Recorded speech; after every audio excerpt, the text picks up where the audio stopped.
l'étudiant doit être un passeur. Passeur, Courageux, convaincu. une courroie de transmission.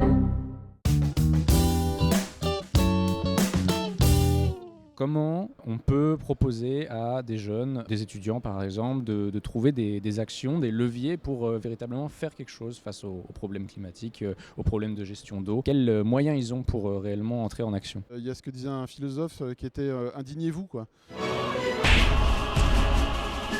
Dès que vous voyez des choses qui sont anormales, y compris sur la consommation d'eau, faut pas hésiter à prendre la parole, à être courageux, pas que en moins de 160 caractères, mais de temps en temps de manière un peu développée. Moi, je crois que l'étudiant, il doit non seulement être convaincu, mais il doit essayer de convaincre.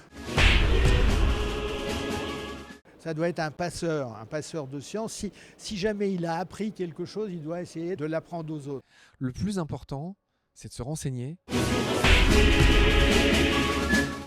et d'être un intermédiaire entre l'info, qui est difficile à aller chercher, mais ce qui compte, c'est d'être le meilleur passeur possible entre, par exemple, la communauté scientifique et les gens qui ont besoin de recevoir les infos des scientifiques. À un moment donné, on doit débattre sur un sujet. Et on doit être le passeur de ce pourquoi on est convaincu. Et le débat, c'est-à-dire qu'il faut accepter que d'autres aient un avis différent de vous. Vous êtes une courroie de transmission et un atout gigantesque. Les positions des jeunes aujourd'hui, leur implication est énorme par rapport aux boomers, aux quasi-boomers comme moi. Le côté indignation, volontarisme qu'on connaît aux jeunes, c'est quelque chose qu'il faut cultiver parce que ça se perd l'âge venant.